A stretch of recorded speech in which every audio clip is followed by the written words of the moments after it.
Bonsoir à tous, bienvenue dans votre émission La Réunion Léla. On espère que cette terre de liberté ne vous amène pas à l'imprudence, que vous n'allez pas faire tout et n'importe quoi surtout.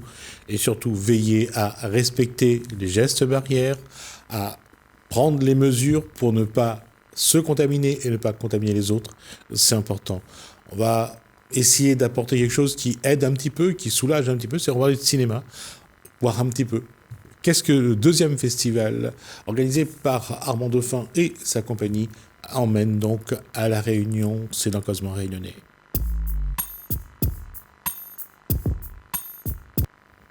Elle est partenaire de ce projet. Suzanne Boucher, bonsoir. Bonsoir. Adjointe au maire à Saint-Paul et membre de l'UFR, Tout à fait. l'Union des femmes de La Réunion. Et Armand Dauphin, bonsoir. Armand Dauphin, responsable du festival Donc du deuxième festival du film de femmes qui se déroulera du 28 septembre au 3 octobre, donc sur plusieurs sites. L'espace culturel Le Comte de Lille à Saint-Paul, le casino au Port et l'Alambic à Trois-Bassins et l'hôtel des Aigrettes à Saint-Gilles. D'accord. Louis Aragon n'est plus seul à le dire. Apparemment, Armand Dauphin va aussi le dire. La femme est l'avenir de l'homme. Ah, bien plus que ça même.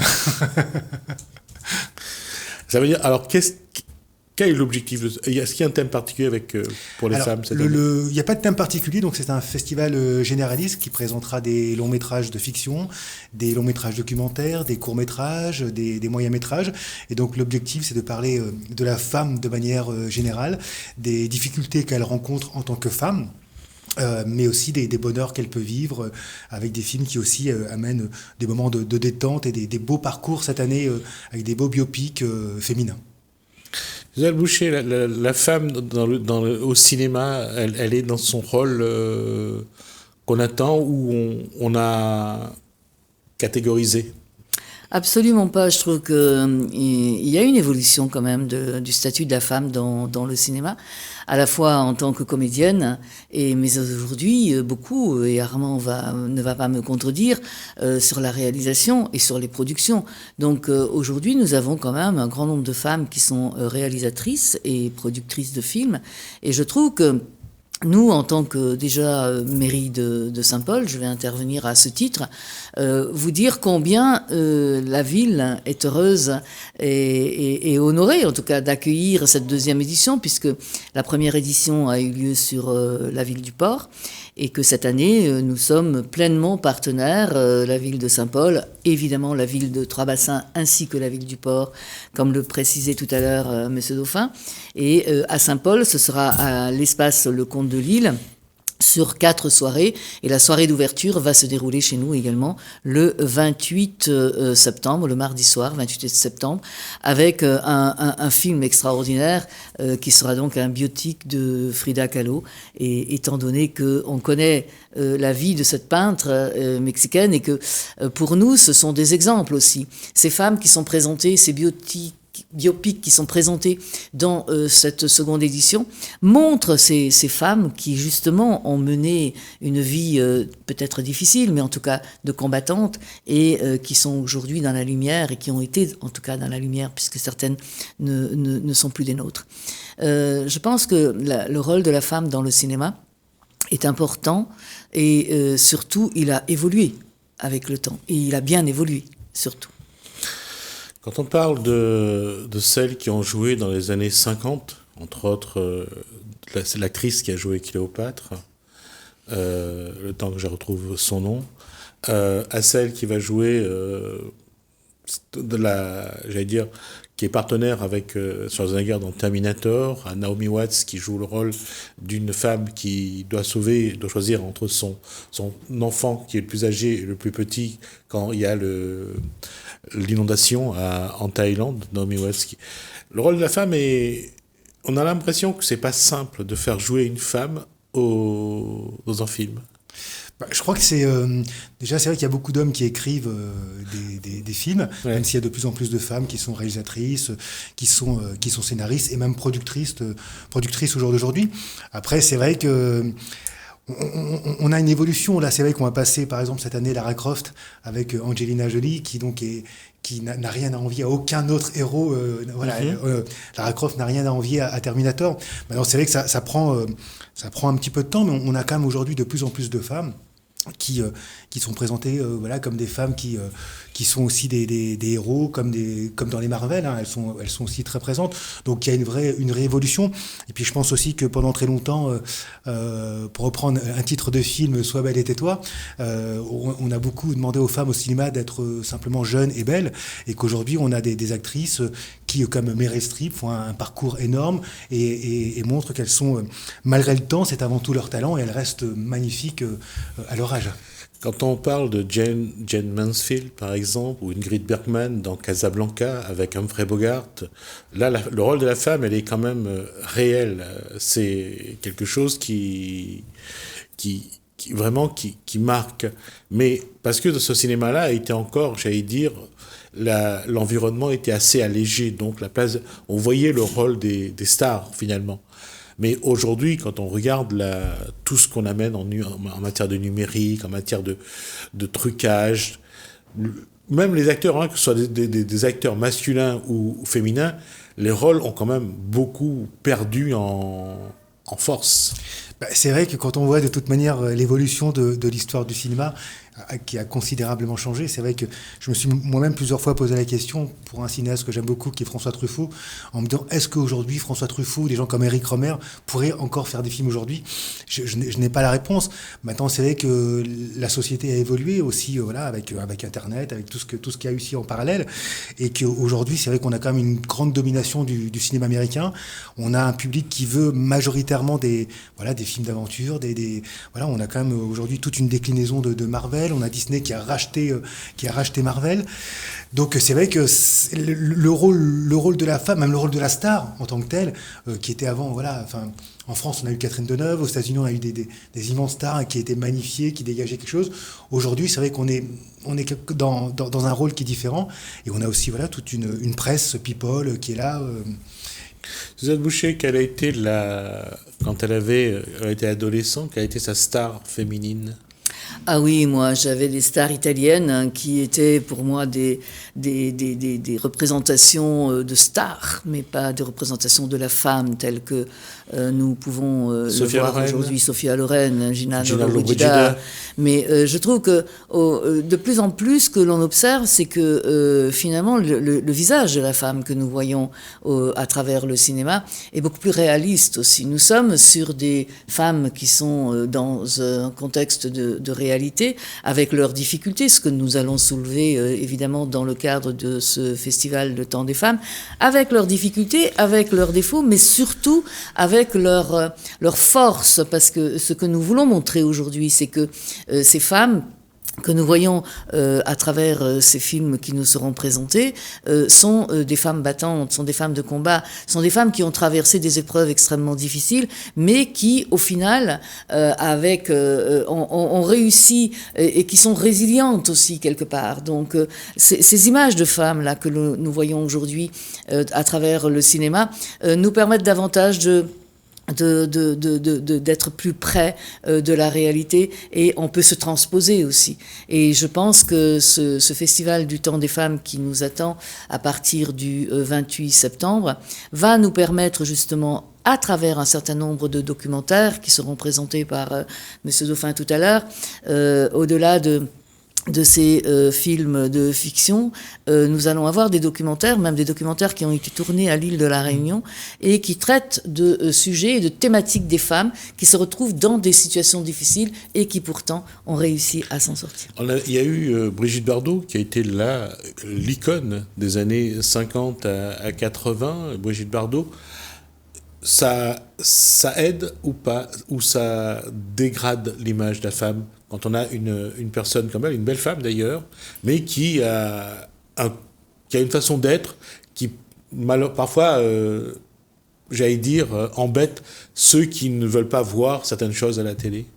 C'est certain que l'utilisation, je dirais, du corps de la femme, parce que je vais être un peu crue peut-être, par des réalisateurs hommes de cette époque, parce que le corps de Brigitte Bardot a été starisé, et je crois qu'à partir du moment où il y a eu des combats qui ont été menés par des associations féministes pour que justement nous ne voyions plus ce genre d'images qui peuvent déranger et qui ont dérangé certainement aussi à l'époque, nous assistons à une évolution aussi dans ce cadre cinématographique du respect du corps de la femme. Et ça, je trouve que c'est quelque chose de très bien en ce qui concerne l'évolution aussi du rapport homme-femme. Je vais boucler la boucle quand on parle de femmes, et je vais vous poser la question à vous deux. Quand on parle de femmes réunionnaises, quand on prend les femmes qui aujourd'hui, quelque part, sont un petit peu au devant de la scène, qui sont médiatiques, que ce soit, allez, on va essayer d'être le plus neutre possible, à prendre Miss Réunion parce qu'elle est jeune, mais après on va prendre les artistes, que ce soit Médéris par exemple qui chante, qui est du Sud, que ce soit là j'avais le nom et j'ai oublié, mais quand on regarde toutes ces Yael Trulès qui est au cinéma. Maintenant je vais revenir sur par exemple les femmes qui ont été devant, comme Jacqueline Fayrol, qui est venue à la télé, en prendre la présidente du conseil régional aujourd'hui, Huguette Bellou, qui a été présidente de l'UFR. Si on essaye d'être un petit peu hétéroclite, de montrer la femme réunionnaise, est-ce qu'on arrive à montrer une belle image de ces femmes qui ont construit la Réunion ? Oui, je pense qu'on a des femmes qui ont fait des choses formidables, qui sont battues. Donc on parlait de Mme Bellot, la présidente de l'UFR. Aujourd'hui, on a des artistes comme Yael Trulès qui font des audiences absolument formidables sur les chaînes nationales. Donc on a vraiment des femmes qui, on a des femmes qui donnent une image positive, et elles sont positives de la Réunion. Et c'est vrai que c'est encore un long chemin, mais en tout cas, on est sur la bonne voie. J'ai retrouvé son prénom, en fait, je pensais à Emmanuel Ivara tout à l'heure, parce que je la connais un petit peu aussi. C'est vrai que c'est des femmes qui montrent un côté très positif de la Réunion. Oui, et puis je rajouterai simplement un petit mot, enfin on en parlera peut-être après, c'est que voilà, parmi les personnes qu'on a aussi sur le festival qui seront présentes, on a Lorna Sincère qui est championne du monde de boxe. On a une Réunionnaise qui est championne du monde, quoi. Ouais. C'est pas mal quand même. Suzanne Boucher, ces femmes vous donnent une belle image de ce que doit être la femme réunionnaise. Oui. Très, très sincèrement, oui, parce que je vais parler tout à l'heure d'Erika Velio, dont on a peut-être discuté avant de commencer l'émission. Nous avons des jeunes réunionnaises qui aujourd'hui sont extrêmement talentueuses et qui ont réussi dans leur vie. Et pour revenir sur Erika Velio, qui devient une sorte de symbole aussi. Je crois qu'elle est aux Pays-Bas, si je me trompe. Elle est aux Pays-Bas. Elle travaille dans tout ce qui est l'aéronautique. Et un peu plus loin, parce qu'elle travaille également sur les fusées qui s'envolent dans l'espace. Tout à fait. Elle est à Cap Canaveral, et pour présenter le programme, elle travaille sur le programme de la capsule Orion. Ça sera une première capsule qui va partir dans l'espace avec une femme. Donc c'est sûr qu'elle a aujourd'hui des responsabilités importantes, et je crois qu'elle est ingénieure dans l'aérospatiale. C'est une Réunionnaise de Saint-Paul. Et c'est une Réunionnaise de Saint-Paul. On va juste faire aussi un clin d'œil à Varika Panamale, qui elle est ingénieure également, et travaille plutôt en métropole, mais c'est une Réunionnaise de Sainte-Suzanne à l'époque. Donc ces exemples-là, c'est pour montrer que la femme, non seulement elle réussit, mais que c'est la femme réunionnaise qui fait avancer aussi la Réunion. On va passer à autre chose, on va parler du programme de ce festival de femmes. Alors dans le programme cette année, on a une vingtaine de films qui seront présentés. Donc des longs et des courts-métrages. On a plusieurs biopics cette année, donc on en a un sur Frida Kahlo, dont on parle beaucoup aujourd'hui. Donc ce sont des biopics sur des femmes qui professionnellement ont acquis un statut de star. Leur vie n'a pas toujours été facile, mais en tout cas elles sont des exemples. On a un film qui s'appelle Nina, donc sur Nina Simone, et un autre qui s'appelle Billy sur Billie Holiday. Donc 3 biopics sur des femmes qui ont réussi, Oui, on va quand même parler musique parce que Billie Holiday, Nina Simone, c'est quand même de grands noms du jazz, de la musique noire américaine, et c'est important quand même de se rappeler que effectivement que ces femmes ont aussi construit le monde. Tout à fait. Donc ça, c'était vraiment important, en tout cas dans cette programmation, d'avoir comme ça des biopics sur des femmes inspirantes qui nous boostent, en tout cas dans cette volonté qu'elles ont eue de réussir leur vie professionnelle, malgré les difficultés qu'elles ont rencontrées à l'époque où elles vivaient. Non seulement les difficultés à l'époque, parce que être noir dans les années 50 aux États-Unis, c'était pas une mince affaire, mais d'avoir su s'imposer, et souvent c'est au détriment d'une vie personnelle. Tout à fait. C'est clair. Elles ont eu des vies personnelles, comme on le verra dans ces films qui n'ont pas été simples. Et même pour Tina Turner jusqu'aux années 90, quand on parle de violence faite aux femmes, c'est quelque chose aussi qu'il faut montrer, il faut aussi dénoncer, parce que on va prendre celle qui également a été victime de violences, peut-être pas seulement physique, mais psychologique. Elle est décédée il y a quelques années. Le temps que je retrouve son nom, je reviendrai, mais c'est celle dont la fille est morte aussi, juste quelques temps après. Donc, on aura, pour montrer à quel point la vie d'artiste de femme n'est pas non plus très simple. Moi, je voudrais dire quelques mots sur Billie Holiday, puisque ça va faire partie de notre programmation, le film qui va retracer sa biographie. Il faut quand même se souvenir que c'est la première chanteuse noire américaine qui a été l'icône une icône qui a lutté contre la ségrégation et qui a été la première à parler de racisme. Donc je pense que et elle en a hélas après été un peu condamnée même dans sa carrière par rapport à ses prises de position contre le racisme. Et c'est important lorsqu'on parle de racisme à cette époque-là. Et je le dis et je vais le répéter souvent cette histoire, cette anecdote. C'est Jesse Owens qui a gagné 4 médailles d'or aux Jeux Olympiques de Berlin en 1936. Il revient aux États-Unis. Quand il va à une soirée qui est donnée en son honneur, on lui demande de passer par la porte de derrière. C'est quelque chose. Ça vous montre vraiment que le racisme, c'est pas anodin. C'est vraiment quelque chose de très ancré pour certaines personnes. D'autres choses dans ce programme ? Oui, alors après, c'est vrai que dans ce programme, on a aussi de nombreuses interventions. Donc, il y a de nombreux films. Alors, merci à la technique pour l'affiche. Donc, le temps des femmes est à l'écran. Donc, si vous voulez regarder l'affiche, vous pouvez le voir.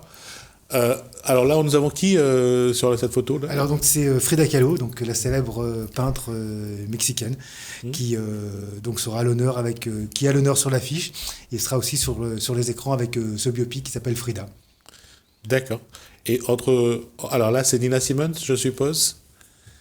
Ah oui, c'est ça. Donc voilà. Donc là, on a Nina Simone. On a un autre film qui s'appelle $1 Million Baby, donc qui est un très beau film sur la boxe. Ce film a été fait par Clint Eastwood. C'est ça, avec qui joue dans le film. Qui joue dans le film avec Hilary Swank, et on aura donc l'intervention de Lorna Sincère, donc qui est championne du monde de boxe, championne de France et championne d'Europe. D'accord. Alors l'histoire, c'est comment amener une femme à être championne. Oui, c'est ça. Elle arrive, elle a une envie, elle a cette envie qui est de faire de la boxe. Donc elle rentre dans ce gymnase où il y a uniquement des hommes, où elle est rejetée parce que pour eux la femme n'a pas sa place sur un ring. Et donc c'est vraiment ça reste un film emblématique. C'est vraiment le combat de cette femme qui va tout donner, puis cette relation avec ce vieux monsieur qui lui-même a des problèmes avec sa fille. Donc ça reste, je pense que c'est un des plus beaux films de l'histoire du cinéma, $1 Million Baby. Là, ça c'est quelque chose, même en sport, c'était pas évident. Et on rappelle de cette phrase de Pierre de Coubertin qui disait « ça serait drôle », lorsqu'il relance en 1896 les Jeux Olympiques, ça serait drôle de voir un 100 mètres courir par les femmes. Et montrer à quel point il était aussi misogyne, ce grand monsieur qui est Pierre de Coubertin. Mais c'est vrai que j'allais dire, les hommes ont eu du mal à accepter que la femme ait sa place. J'interviens parce que je trouve que non seulement elles ont eu du mal, mais aujourd'hui on a dans le sport, pratiquement dans toutes les disciplines, des représentations féminines et de talent.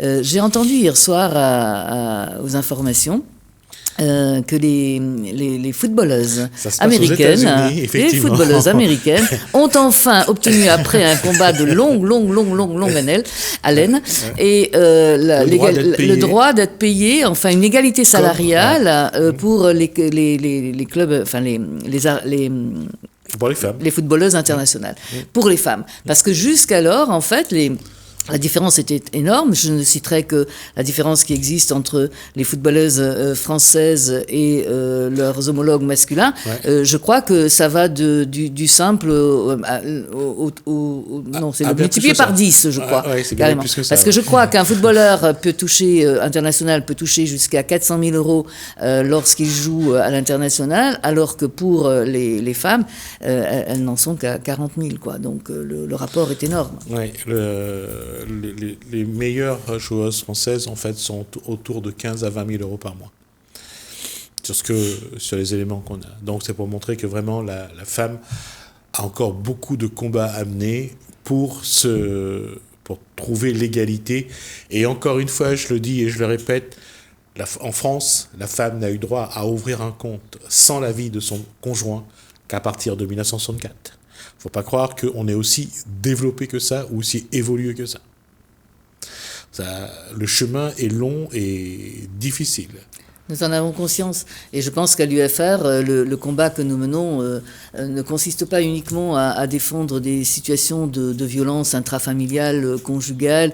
Nous accompagnons également des femmes qui se trouvent en situation de difficulté, que ce soit à travers l'emploi, que ce soit à travers la maladie, que ce soit aussi au niveau des maltraitances, au niveau des enfants. Et c'est vrai que je reviens toujours à ce festival du temps des femmes, à travers ces rencontres que nous allons établir à la suite de la projection de ces documentaires, ça nous permettra d'aborder un certain nombre de problématiques, justement, qui sont liées soit à la maladie, soit à l'inégalité, à la discrimination, mais également à des problèmes qui sont des problèmes sociétaux.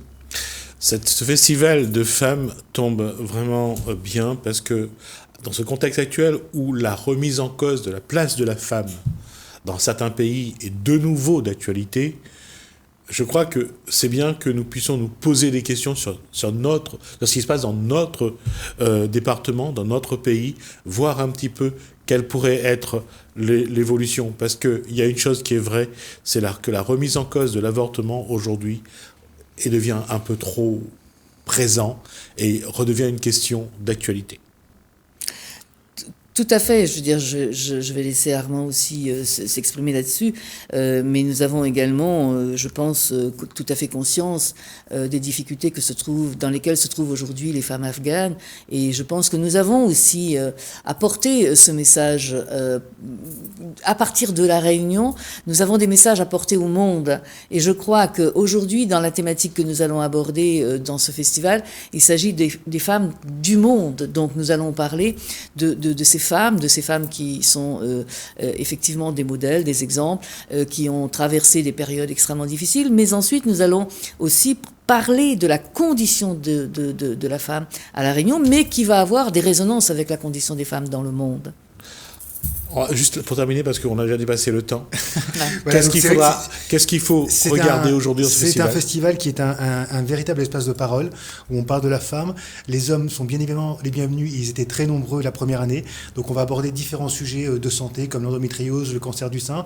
On va aborder aussi d'autres sujets dont on va pouvoir parler, qui sont, comme dans Mon nom est clitoris, du plaisir féminin. Les dames, encore des femmes, où on parle de ces femmes qui aujourd'hui ont un certain âge et qui continuent à vivre. Et puis on a à côté de ça des films un petit peu plus léger, comme le film MILF, qui parle de jeunes hommes qui tombent amoureux de femmes plus matures. Voilà. Donc c'est un véritable espace de parole, un véritable espace où il y aura de l'émotion. On va parler librement et aussi on va partager de beaux moments plus. Alors les rendez-vous, c'est de telle date à telle date. Donc c'est du 28 septembre au 3 octobre au Casino du Port, à l'espace le Comte de l'Île de Saint-Paul, l'Alambic de Trois-Bassins et l'Hôtel des Aigrettes à Saint-Gilles, où il y aura 2 séances en plein air.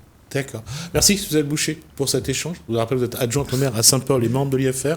Merci également à Armand Dauphin, donc, qui est responsable de ce festival de femmes. Ça a été l'occasion, on aura l'occasion de continuer à vivre un petit peu ce qu'on a commencé là, et à la rigueur le festival, tout au long des mois qui vont suivre. On parlera de la femme en tout cas. Merci à vous de nous avoir suivis. Merci Hélène, merci François. Je vous dis à bientôt.